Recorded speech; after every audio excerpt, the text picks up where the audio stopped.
കോഴിക്കോട് ഒരു പോസ്റ്റ് ഓഫീസാണ് വഖഫ് ബോർഡിൻ്റെ പിടിയിൽപ്പെട്ടത്. ഈ പോസ്റ്റ് ഓഫീസിനെ നമുക്ക് പ്രതിയാക്കാൻ പറ്റില്ലല്ലോ. അതുകൊണ്ട് K Sukumaran, senior superintendent of post offices Kozhikode, K Prema, sub post master Marikunnu post office, ഈ രണ്ട് പേരാണ് ഈ കേസിലെ പ്രതികൾ. ഇവർക്ക് സംഭവിച്ചത്, ഇവർ 1999 പോസ്റ്റ് ഓഫീസ് നടത്താനായിട്ട് ഒരു കെട്ടിടം വാടകയ്ക്കെടുത്തു. വാടക കൃത്യമായിട്ട് കേന്ദ്ര സർക്കാരാണല്ലോ, കൃത്യമായിട്ട് വാടക കൊടുത്തുകൊണ്ടിരുന്നു. അങ്ങനെ പോയി കുറേ കാലം കഴിഞ്ഞപ്പോൾ കെട്ടിട ഉടമസ്ഥൻ പറഞ്ഞു, അതേ ഈ പോസ്റ്റ് ഓഫീസ് ഇവിടുന്ന് മാറ്റണം, ഞാൻ ഈ കെട്ടിടം ഒരു ഷോപ്പിംഗ് കോംപ്ലക്സ് ആയിട്ട് മാറ്റാൻ പോവുകയാണ്, നിങ്ങൾ പരിഭ്രമിക്കേണ്ട, തൊട്ടടുത്ത് തന്നെ എൻ്റെ വേറൊരു കെട്ടിടമുണ്ട്, പോസ്റ്റ് ഓഫീസ് അങ്ങോട്ട് മാറ്റാം. കേന്ദ്ര സർക്കാർ സമ്മതിച്ചു, ശരി മാറാം. ആ കെട്ടിടം പോയി നോക്കി, അതിന് സുരക്ഷിതത്വം പോരാ, കുറച്ച് ഗ്രില്ലൊക്കെ ഇട്ടിട്ട് സേഫ് ആക്കണം. അതിനെന്താ, അത് ഗ്രില്ലൊക്കെ ഞാൻ ഇട്ടോളാം എന്ന് പറഞ്ഞിട്ട് പോസ്റ്റ് ഓഫീസ് ആ ബിൽഡിങ്ങിലേക്ക് മാറ്റി.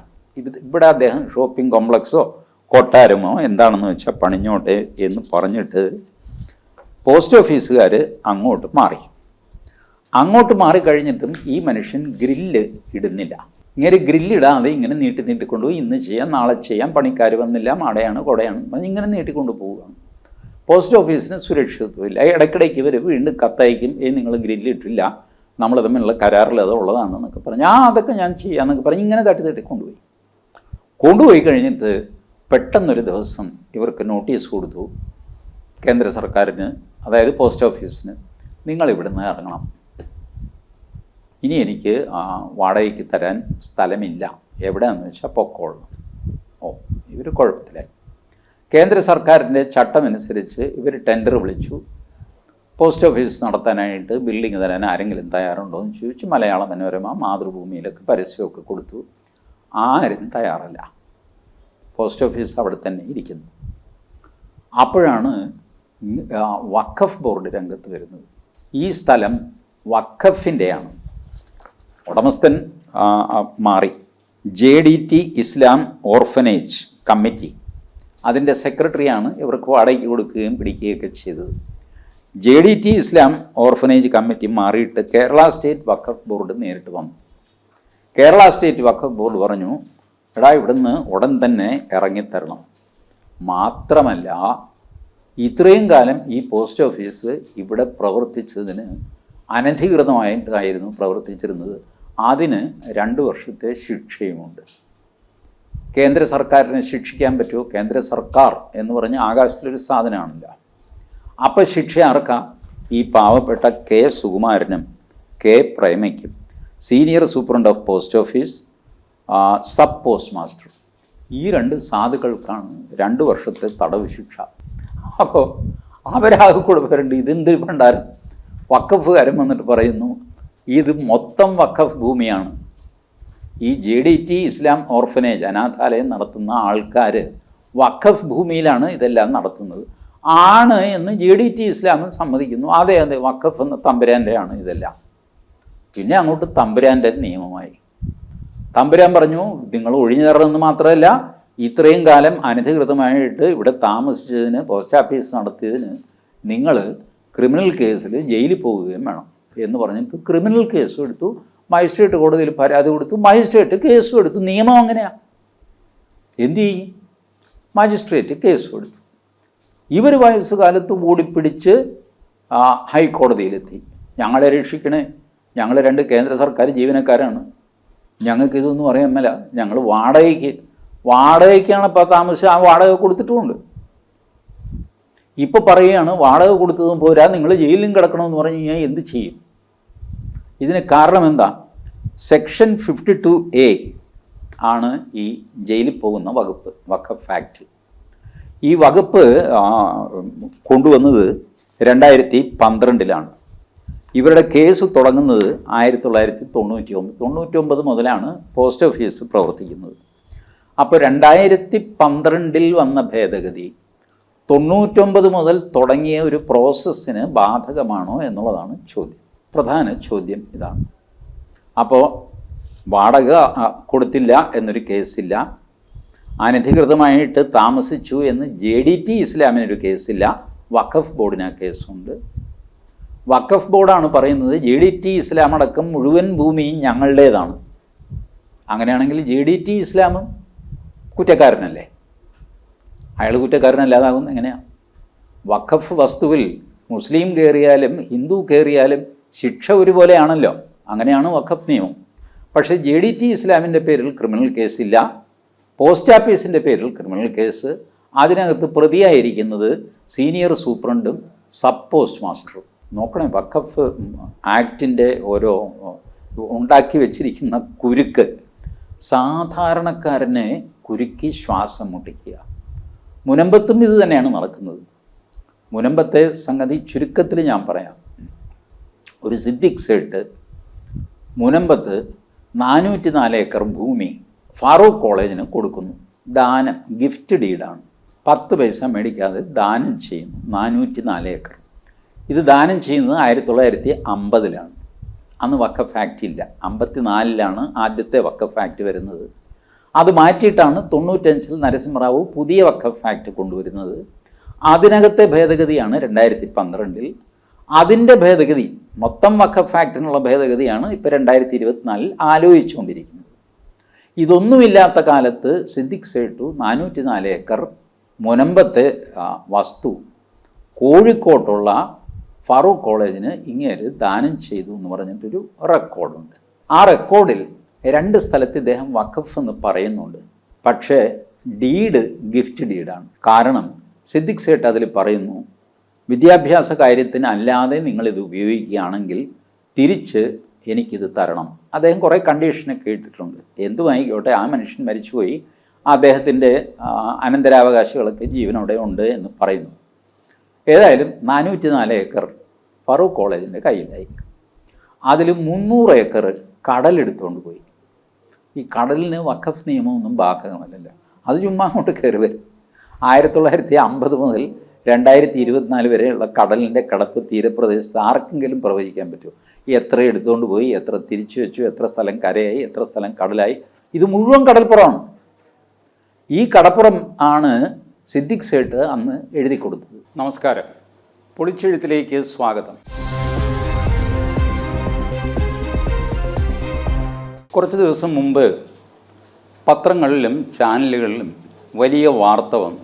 വഖഫ് ഭേദഗതിക്ക് മുൻകാല പ്രാബല്യമില്ല. എല്ലാവരും വലിയ ആഘോഷം. മുനമ്പത്ത് വഖഫ് പ്രശ്നം നടന്നുകൊണ്ടിരിക്കുകയാണല്ലോ. മുനമ്പത്ത് പ്രശ്നം, ചാവക്കാട് പ്രശ്നം, വയനാട് പ്രശ്നം, ആലപ്പുഴയിൽ പ്രശ്നം, ഒരുപാട് സ്ഥലത്ത് വഖഫ് സംബന്ധമായ പ്രശ്നങ്ങൾ പൊങ്ങി വരുന്ന കാലം. കേന്ദ്ര സർക്കാരാണെങ്കിൽ വഖഫ് നിയമം ഭേദഗതി ചെയ്യാനായിട്ട് ഭേദഗതി എഴുതി തയ്യാറാക്കി പാർലമെൻറ്റിൽ അവതരിപ്പിച്ച് ജോയിൻറ്റ് പാർലമെൻ്ററി കമ്മിറ്റിക്ക് വിട്ടിരിക്കുകയാണ്. ആ കമ്മിറ്റിയുടെ ശുപാർശകൾ വന്നിട്ടില്ല. ആ സമയത്താണ് പത്രങ്ങളും ചാനലുകളും പറയുന്നു വഖഫ് ഭേദഗതിക്ക് മുൻകാല പ്രാബല്യമില്ല. അപ്പോൾ ആളുകൾ എന്താ ധരിക്കുക? ഈ ജോയിൻറ്റ് പാർലമെൻ്ററി കമ്മിറ്റി JPC അതിന് മുമ്പിലുള്ള ഭേദഗതി ഉണ്ടല്ലോ, ആ ഭേദഗതിക്ക് മുൻകാല പ്രാബല്യമില്ല എന്നാണ് എല്ലാവരും ധരിക്കുക. അതാണല്ലോ വഖഫ് ഭേദഗതി. പക്ഷേ സത്യാവസ്ഥ അതല്ല. കാരണം ഞാൻ സാമാന്യ ബുദ്ധിക്ക് ആലോചിച്ചു, JPCയുടെ മുമ്പിലിരിക്കുന്ന ഒരു ഭേദഗതി അത് JPC ശുപാർശയോടുകൂടി പാർലമെൻറ്റിന് കൊടുക്കും. പാർലമെൻറ്റിൽ അതിൻ്റെ ചർച്ച നടക്കും. എന്നിട്ട് ആ ഭേദഗതി പാസ്സാക്കും. പാസ്സാക്കിയ ഭേദഗതി പ്രസിഡൻറ്റിന് പോകും. പ്രസിഡൻറ്റ് അതിൽ ഒപ്പുവയ്ക്കും. എന്നിട്ട് കേന്ദ്ര സർക്കാരിൻ്റെ ഗസറ്റിൽ നോട്ടിഫൈ ചെയ്യും. അപ്പോഴാണ് അത് ഭേദഗതിയാകുന്നത്. ആ ഭേദഗതി അതിന് മുമ്പേ കയറിയിട്ട് മുൻകാല പ്രാബല്യമില്ല എന്ന് കേരള ഹൈക്കോടതിക്ക് എങ്ങനെ പറയാൻ പറ്റും? ഒരു ആക്ട് നിലവിൽ വന്നിട്ടില്ലല്ലോ. നിലവിൽ വരാത്ത ഒരു ആക്ടിന് മുൻകാല പ്രാബല്യമില്ല എന്ന് ഹൈക്കോടതി പറഞ്ഞു എന്ന് പറഞ്ഞാണ് വാർത്ത വരുന്നത്. എന്ത് ചെയ്യും? ഞാനപ്പോൾ ഈ ജഡ്ജ്മെൻ്റ് എടുത്തു. കേരള ഹൈക്കോടതിയിൽ ജസ്റ്റിസ് PV കുഞ്ഞികൃഷ്ണൻ്റെ ജഡ്ജ്മെൻറ്റാണ്. നവംബർ 7-ാം തീയതിയിലെ ജഡ്ജ്മെൻറ്റാണ്. നവംബർ 12-നാണ് ഈ ബഹളമൊക്കെ നടക്കുന്നത്. അപ്പോൾ ഏതായാലും ജഡ്ജ്മെൻറ്റ് ഞാൻ എടുത്തു കഴിഞ്ഞപ്പോഴാണ് സത്യാവസ്ഥ മനസ്സിലാവുന്നത്. ഈ പറഞ്ഞ പാർലമെൻറ്റിലിരിക്കുന്ന വഖഫ് ഭേദഗതിയെ പറ്റിയേ അല്ല ആ ജഡ്ജ്മെൻറ്റ്. മനസ്സിലായോ? നമ്മളുടെ വഖഫ് നിയമം ഇപ്പോൾ നിലവിലിരിക്കുന്ന നിയമം, വിവാദമായ നിയമം, അത് പാസ്സാക്കിയത് നരസിംഹറാവുവിൻ്റെ കാലത്ത് 1995-ലാണ്. അതിനുശേഷം 2012 അതിന് ചെറിയൊരു ഭേദഗതി വന്നു. ആ ഭേദഗതിയിൽ പെട്ടതാണ് വഖഫ് പ്രോപ്പർട്ടി അനധികൃതമായിട്ട് കയ്യിൽ വെച്ചാൽ അതിന് 2 വർഷം തടവ് ശിക്ഷയുണ്ട് എന്നുള്ള ഭേദഗതി 2012 കൊണ്ടുവന്നതാണ്. സാധാരണഗതിയിൽ നിങ്ങളുടെ വസ്തു എൻ്റെ കയ്യിലാണ്, നിങ്ങളെന്താ ചെയ്യുക? ഒരു സിവിൽ കോടതിയിൽ പോകും, എന്നിട്ട് പറയും, ദായി ഈ രേഖകളൊക്കെ നോക്ക്, ഈ വസ്തു എൻ്റേതാണ്, ഈ മോഹൻദാസ് അന്യായമായിട്ട് കയ്യേറി അനുഭവിച്ചു വരുന്നു, അത് അയാളുടെ കയ്യിൽ നിന്ന് പിടിച്ചെടുത്തിട്ട് എനിക്ക് തരണം.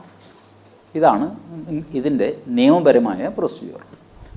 അപ്പോൾ മുനിസിപ്പൽ കോടതി എനിക്ക് നോട്ടീസ് അയക്കും, എടോ തൻ്റെ അല്ല ഈ വസ്തു എന്നൊക്കെ പറയുന്നു, തൻ്റെ കയ്യിൽ വല്ല രേഖയുണ്ടോ എന്നൊക്കെ ചോദിക്കുന്നു.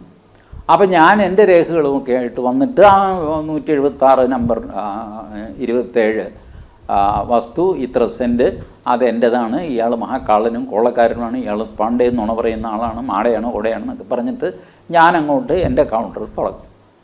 ഒടുവിൽ കോടതി ഇത് അളന്ന് തിരിച്ച് കൃത്യമായിട്ടൊക്കെ നോക്കിയിട്ട് മോഹൻദാസ് ഈ പറഞ്ഞ മാതിരി എല്ലാ വസ്തുവും കയ്യേറിയിട്ടൊന്നുമില്ല, പക്ഷേ ഒരു 2 സെൻറ്റ് കൂടുതൽ മോഹൻദാസിൻ്റെ കയ്യിലുണ്ട്, ആ 2 സെൻറ്റ് മറ്റേ ആൾക്ക് കൊടുക്കണം എന്ന് പറയും. ഞാൻ വേലിയോ മതിലോ പൊളിച്ചിട്ട് 2 സെൻറ്റ് പുറകോട്ട് മാറ്റി കെട്ടും. ഇങ്ങനെയാണ് കേസ് തീരുന്നത്.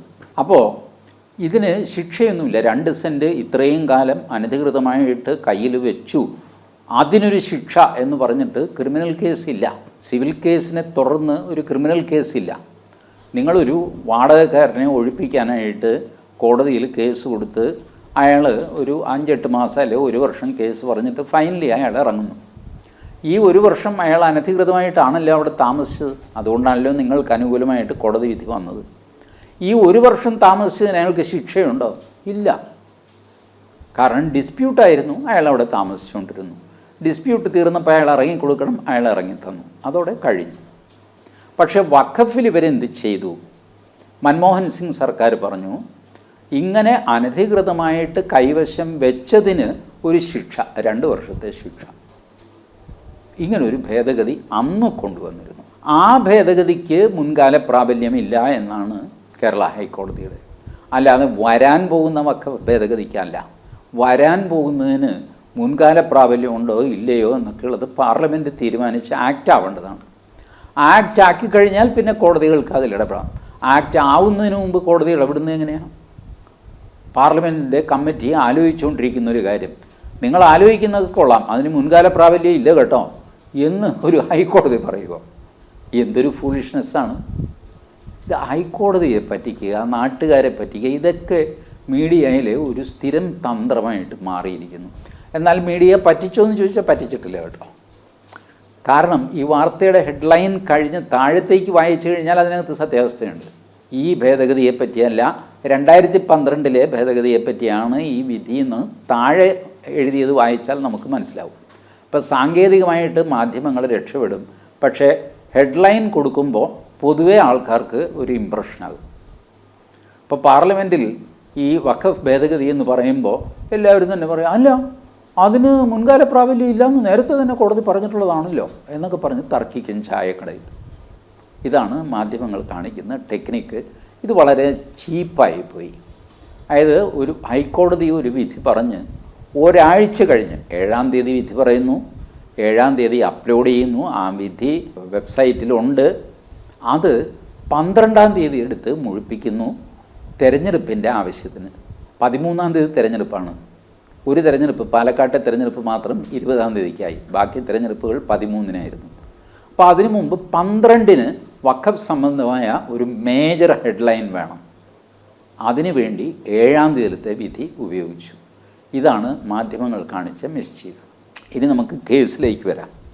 ഈ കേന്ദ്ര സർക്കാരിലെ ഉദ്യോഗസ്ഥന്മാർ, പ്രത്യേകിച്ചും പോസ്റ്റ് ഓഫീസ് നടത്തുന്ന പാവങ്ങൾ, അവരുടെ കാര്യം മഹാഗതികേടാണ്. നിങ്ങൾ കണ്ടിട്ടില്ലേ, പോസ്റ്റ് ഓഫീസ് മിക്കവാറും ഗ്രാമപ്രദേശത്തേക്ക് പോസ്റ്റ് ഓഫീസ് ഇടിഞ്ഞു പൊളിഞ്ഞ കെട്ടിടത്തിലേക്ക് ആയിരിക്കും. മണി ഓർഡർ, മറ്റ് കാര്യങ്ങൾ, സാമ്പത്തിക കാര്യങ്ങളൊക്കെ ഉണ്ട്, ഒരുപാട് രേഖകൾ, റെക്കോർഡുകളൊക്കെ ഉണ്ട്. ഇതെന്ത് ചെയ്യും?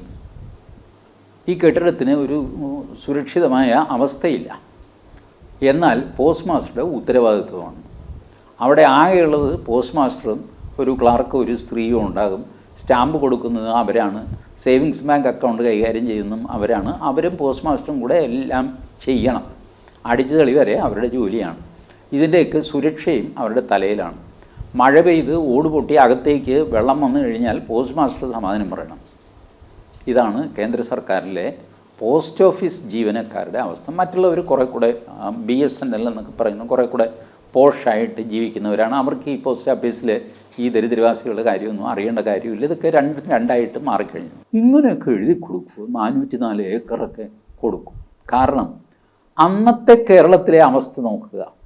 ഭൂമി എന്ന് പറഞ്ഞാൽ ഒരു കമ്മോഡിറ്റി അല്ല. വാങ്ങാനും മറിച്ച് വിൽക്കാനും ഉള്ളൊരു സാധനമായിട്ട് ഭൂമി അന്ന് മാറിയിട്ടില്ല. ഇന്നങ്ങനെയാണ്. ഒരു 10 സെൻറ്റ് വാങ്ങിച്ചിട്ടോ വില കൂടുമ്പോൾ നമുക്ക് മറിച്ച് വിൽക്കാം. ഇങ്ങനെയാണ് ഇന്ന് ഭൂമി മേടിക്കുന്നത്. അന്ന് അങ്ങനെയല്ല.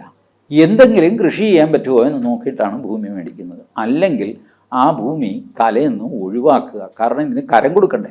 404 ഏക്കറിന് കരം കൊടുക്കണ്ടേ വർഷാവർഷം. അതിനും ഭേദം ഇത് ആർക്കെങ്കിലും ദാനം കൊടുത്തിട്ട് തലേന്ന് ഒഴിവാക്കി പണ്ടാരും ഈ കടപ്പുറം എൻ്റെ പേരിൽ കിടന്നിട്ട് എന്ത് വേണം? ഇതാണ് സിദ്ദിഖ് സേഠിൻ്റെ മനസ്സിൽ. ആരായാലും അങ്ങനെ കടപ്പുറത്ത് എന്ത് ചെയ്യാൻ പറ്റും?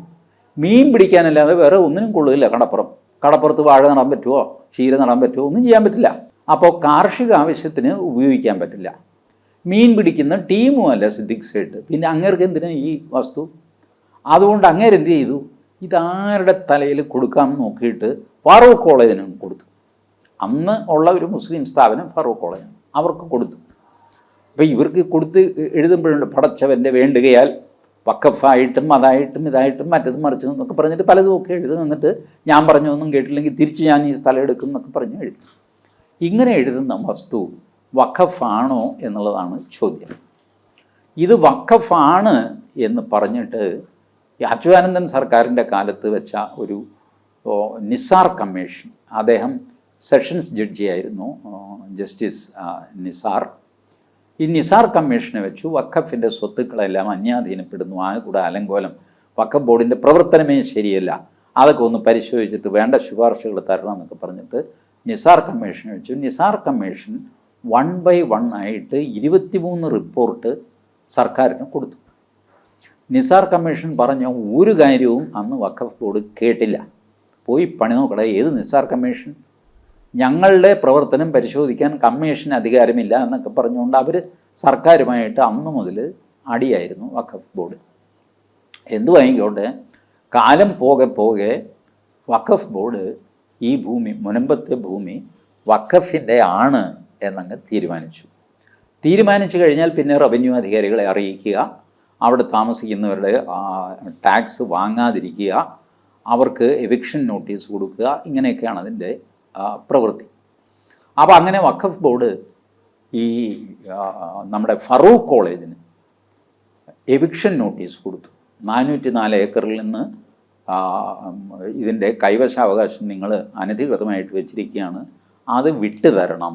ഫറൂഖ് കോളേജ് പറഞ്ഞു, ഞങ്ങളിത് എന്ത് ചെയ്യാനാണ്, ഞങ്ങൾക്ക് സിദ്ദിഖ് സേഠ് തന്നതാണ്, 1ഉം 2ഉം പറഞ്ഞ് അവസാനം ഹൈക്കോടതിയിലേക്ക് പോയി. ഹൈക്കോടതി പറഞ്ഞു ഇത് ഫറൂഖ് കോളേജിൻ്റെ തന്നെയാണ് എന്ന് ഹൈക്കോടതി വിധിച്ചു. അപ്പോഴത്തേക്ക് അവിടെ താമസക്കാരുടെ എണ്ണം കൂടി. കാരണം ഫറൂഖ് കോളേജിൻ്റെ ആയതിനാൽ, സിദ്ദിഖ് സേഠ് ഫറൂഖ് കോളേജിന് കൊടുത്തതിനാൽ ഫറൂഖ് കോളേജ് കുറേശ്ശെ ആയിട്ട് ഈ സ്ഥലം ആളുകൾക്ക് വിറ്റുകൊണ്ടിരുന്നു. കാരണം ഫറൂഖ് കോളേജിനും ഇവിടെ മുനമ്പത്ത് സ്ഥലം വാങ്ങി എന്ത് ചെയ്യാനാണെന്നേ അവർ. പണ്ട് സിദ്ദിഖ് സേഠ് അവരുടെ തലയിൽ വെച്ച കടപ്പുറം, ഈ കടപ്പുറം എന്ത് ചെയ്യണമെന്ന് ഫറൂഖ് കോളേജിന് അറിയാൻ മേല. ഫറൂഖ് കോളേജ് തന്നെ ഇരിക്കുന്നത് അപ്പം ഈ തീരപ്രദേശത്താണില്ല. അവർക്ക് വേറൊരു കടപ്പുറം കിട്ടിയിട്ട് അവരെന്ത് ചെയ്യാൻ? അവർ കുറേശ്ശെ ആയിട്ട് ഇത് വിറ്റ് വർഷങ്ങളിങ്ങനെ പോവുകയല്ലേ. 1950 എവിടെ, 2024 എവിടെ. അപ്പോഴാണ് വഖഫ് ബോർഡ് എണീറ്റിട്ടിട്ട് ഇത് മുഴുവൻ ഞങ്ങളുടെയാണെന്ന് പറയുക. മാത്രമല്ല 300 ഏക്കർ കടലിൽ പോയിട്ടില്ല, അത് കടലിൽ കളഞ്ഞതാണെന്നൊക്കെ പറയും. ഇല്ലാത്ത കച്ചറ മുഴുവൻ ഉണ്ടാക്കുക. അവിടെ താമസിക്കുന്നവരെല്ലാവരും ഇറങ്ങിത്തരണം, ഇതാണ് ആവശ്യം. അവർക്ക് നോട്ടീസ്, അവരുടെ കൂട്ടത്തിൽ 12 പേർക്കോ മറ്റോ നോട്ടീസ് കൊടുത്തിട്ടുള്ളൂ. ബാക്കിയുള്ളവർക്ക് ഏത് നിമിഷവും ഇറങ്ങിപ്പോകാൻ നോട്ടീസ് കിട്ടിയെന്ന് വരെ. ഇതാണ് പ്രശ്നം. ഇപ്പോൾ രാഷ്ട്രീയക്കാരെല്ലാം എന്താ പറയുന്നത്, നിങ്ങളെ ഇറക്കി വിടുകയില്ല, നിങ്ങളെ ഇറക്കി വിടില്ല. ശരി, ഇറക്കി വിടുകയില്ല, പക്ഷേ ആ ഭൂമി അവർക്ക് ക്രയവിക്രയം ചെയ്യാനുള്ള സ്വാതന്ത്ര്യമില്ല. അവിടെ ഇനി ഭൂമി വിൽക്കാനോ വാങ്ങാനോ പറ്റില്ല. ആരെങ്കിലും വാങ്ങുമോ കേസിൽ കിടക്കുന്ന ഭൂമി? വഖഫ് ബോർഡ് അവകാശവാദം ഉന്നയിച്ചിരിക്കുന്നു എന്ന ഭൂമി എന്നറിഞ്ഞാൽ തന്നെ ബാക്കിയുള്ളവർ മടിക്കും, എന്തിനാടാ ഈ പണ്ടാരെടുത്ത് തലവയ്ക്കുന്നത് എന്ന് വിചാരിക്കും. ഇതാണ് മുനമ്പത്തെ പ്രശ്നം. അപ്പോൾ പോസ്റ്റ് ഓഫീസിലേക്ക് തിരിച്ചു വന്നു കഴിഞ്ഞാൽ, പോസ്റ്റ് ഓഫീസിന് വേണ്ടിയിട്ട് കേന്ദ്ര സർക്കാർ വാദിച്ചു. പോസ്റ്റ് ഓഫീസുകാർക്ക് അങ്ങനെ ഒരു ഭാഗ്യമുണ്ട്, അവരുടെ കേസുകൾ കേന്ദ്ര സർക്കാർ വാദിച്ചോളൂ, അവർ പോക്കറ്റിൽ നിന്ന് കാശ് മുടക്കണ്ട. അങ്ങനെ ഈ സുകുമാരനും പ്രേമയും കേന്ദ്ര സർക്കാരിൻ്റെ വക്കീലാണ്. അവർക്ക് വേണ്ടി സുവിൻ ആർ മേനോൻ എന്ന സമർത്ഥനായ വക്കീലാണ്. അദ്ദേഹം വാദിച്ചു. അദ്ദേഹം പറഞ്ഞു, ഈ ക്രിമിനൽ നടപടി എടുക്കാനുള്ള സെക്ഷൻ 52 എന്ന സെക്ഷൻ 2012 എഴുതി ചേർത്തതാണ്. ഇവരുടെ കേസ് 1999 അതുകൊണ്ട് 2012 ഭേദഗതി വരുത്തി ക്രിമിനൽ ആക്ഷൻ എടുക്കാം എന്നുള്ള കാര്യം 1999 കൊണ്ടുപോയി അപ്ലൈ ചെയ്യാൻ പറ്റില്ല എന്ന് സുവിൻ ആർ മേനോൻ വാദിച്ചു. ആ വാദം അംഗീകരിച്ചുകൊണ്ട് സെക്ഷൻ 52 2012 എഴുതി ചേർത്ത സെക്ഷൻ 52A അതിന് മുൻകാല പ്രാബല്യമില്ല എന്ന് പറഞ്ഞുകൊണ്ട് സുകുമാരൻ്റെയും പ്രേമയുടെയും കഴുത്തിൽ നിന്ന് പിടിവിടാൻ ഹൈക്കോടതി ഉത്തരവായി. അങ്ങനെ വഖഫ് ബോർഡ് പിടിവിട്ടു. ഇനി അവർ സുപ്രീം കോടതി പോകുമെന്ന് അറിയാമല്ല. വഖഫ് ബോർഡിന് ഇങ്ങനത്തെ പ്രാന്തൊക്കെയുണ്ട്. ഇതുപോലത്തെ പാവങ്ങളിലേക്ക് കേസ് സുപ്രീം കോടതിയോ അന്താരാഷ്ട്ര കോടതിയിലേക്ക് പോയിട്ട് ഫൈറ്റ് ചെയ്യും, ഇവരെ ഹറാസ് ചെയ്യും. ഇനി ഡിപ്പാർട്ട്മെൻറ്റിനുള്ളിൽ ഇവർക്ക് എന്ത് സംഭവിച്ചു എന്ന് എനിക്ക് അറിഞ്ഞുകൂടാ. നിങ്ങൾ കാരണം കേസുണ്ടായി, അതുകൊണ്ട് അതിൻ്റെ കാശ് നിങ്ങളുടെ പെൻഷൻ ഇന്ന് പിടിക്കും എന്നൊക്കെ പറയുമോ അറിഞ്ഞുകൂടാ. കാരണം കേന്ദ്ര സർക്കാർ ഇത്തരം കാര്യങ്ങളിലൊക്കെ വളരെ ക്രൂരമായിട്ട് പെരുമാറിക്കളയും. ആർക്കറിയാം ഇതിൻ്റെയൊക്കെ ചട്ടങ്ങൾ? എല്ലാം ചട്ടപ്പടിയാണ്. ദ്രോഹം നമുക്ക് സംഭവിക്കുകയും ചെയ്യും. ഇതാണ് സർക്കാരിൻ്റെ ചട്ടങ്ങൾക്കുള്ള പ്രത്യേകത. ആ ചട്ടങ്ങൾ കൊണ്ട് ആർക്കും ഒരു ഉപകാരവും ഉണ്ടാവില്ല, എല്ലാവർക്കും ദ്രോഹമായിരിക്കും. പക്ഷേ ചട്ടം നിലനിൽക്കും. ഈ പരിപാടി ഏതായാലും സെക്ഷൻ 52A എന്ന 2012 ഭേദഗതി അതിന് മുൻകാല പ്രാബല്യമില്ല എന്ന് ജസ്റ്റിസ് PV കുഞ്ഞികൃഷ്ണൻ വിധിച്ച വിധിയാണ് വഖഫ് ഭേദഗതി നിയമത്തിന് മുൻകാല പ്രാബല്യമില്ല എന്നുള്ള വലിയ തലക്കെട്ടായിട്ട് കേരള മീഡിയ പ്രചരിപ്പിച്ചത്. ഇത്രയധികം ആളുകളെ തെറ്റിദ്ധരിപ്പിക്കുന്ന ഒരു വിധി. അത് ജസ്റ്റിസ് PV കുഞ്ഞികൃഷ്ണൻ്റെ പേരുമൊക്കെ ചിലർ എഴുതിയിരുന്നു. ജസ്റ്റിസ് PV കുഞ്ഞികൃഷ്ണൻ തന്നെ ഞെട്ടിക്കാണും. എടാ, ഞാനെപ്പോഴാണ് ഈ ഭേദഗതിക്ക് മുൻകാല പ്രാബല്യമില്ല എന്ന് ഞാനെപ്പോൾ വിധിച്ചു? അപ്പോൾ പുള്ളി 1-2 പേരോടൊക്കെ ചോദിച്ചു, സാറേ കഴിഞ്ഞ 7-ാം തീയതി സാർ ആ പോസ്റ്റ് ഓഫീസിൻ്റെ ഒരു വിധി എഴുതിയില്ല. അല്ല, പക്ഷേ അത് സെക്ഷൻ 52 ആയിരുന്നു. അതാണ് ഇവരിപ്പോൾ മുഴിപ്പിക്കുന്നത്. ഒരാഴ്ച കഴിഞ്ഞപ്പോൾ മാധ്യമങ്ങളെടുത്ത് മുഴിപ്പിക്കും. ജഡ്ജിക്ക് എന്ത് ചെയ്യാൻ പറ്റും? കുഞ്ഞികൃഷ്ണൻ ജഡ്ജിക്ക് പത്രസമ്മേളനം വിളിച്ചിട്ട് ഈ പറയുന്നത് കള്ളമാണ്, ഞാനിങ്ങനെ ചെയ്തിട്ടില്ലേ, ഇതാണ് ഫാക്റ്റ് എന്നൊക്കെ പറയാൻ പറ്റുമോ? എനിക്ക് പൊളിച്ചെഴുത്തിൽ പറയാം. ജഡ്ജിക്ക് പത്രസമ്മേളനം നടത്തി ഇത് വിളിച്ചു പറയാൻ പറ്റില്ലല്ലോ. ജഡ്ജിക്ക് TV വന്നിട്ട് തർക്കിക്കാൻ പറ്റില്ലല്ലോ. ഈ ഒഴിവിലാണ് മാധ്യമങ്ങൾ ഈ കള്ളക്കളി കളിക്കുന്നത്. ഇങ്ങനെയൊന്നും ചെയ്ത് ആളുകളെ തെറ്റിദ്ധരിപ്പിക്കരുത്. ആളുകൾ അന്ന് ധരിച്ചത് എന്താ? മുൻകാല പ്രാബല്യമില്ല, രക്ഷപ്പെട്ടു, ഇനിയുള്ളത് വഖഫിൽ പെടാതെ നോക്കിയാൽ മതിയല്ലോ എന്നാണ് ജനങ്ങളുടെ മനസ്സിൽ. അങ്ങനെ അല്ല. അതും ഇതും തമ്മിൽ യാതൊരു ബന്ധവുമില്ല. കടലും കടലാടിയും തമ്മിലുള്ള ബന്ധമില്ല. ഇത് വളരെ സുന്ദരമായിട്ട് സുവിൻ ആർ മേനോൻ ആർഗ്യൂ ചെയ്തിട്ട് കൊണ്ടുവന്ന കേസാണ്. അതിൽ ജസ്റ്റിസ് കുഞ്ഞികൃഷ്ണൻ കൺവിൻസ്ഡായി. അദ്ദേഹം കൃത്യമായിട്ട് എഴുതി. 12 പേജുണ്ട് ജഡ്ജ്മെൻറ്റും അനക്ഷറും ഒക്കെ ചേർത്തിട്ട് ഒരു neat, simple, straight forward judgement about section 52A of the വഖഫ് act 1995. Whether it is applicable retrospectively, ഈ ചോദ്യം മാത്രമാണ് കോടതിയുടെ മുമ്പിലുണ്ടായിരുന്നത്. അല്ല എന്ന് കോടതി തീർപ്പാക്കി. തൽക്കാലം പോസ്റ്റ് ഓഫീസുകാർ രക്ഷപ്പെട്ടു. ഇനി വഖഫ് ബോർഡ് വേണ്ടാത്ത അവിവേകത്തിന് പോകരുത്. സുപ്രീം കോടതിയിൽ അവിടെ ഇവിടെ നിന്നും പോകരുത്.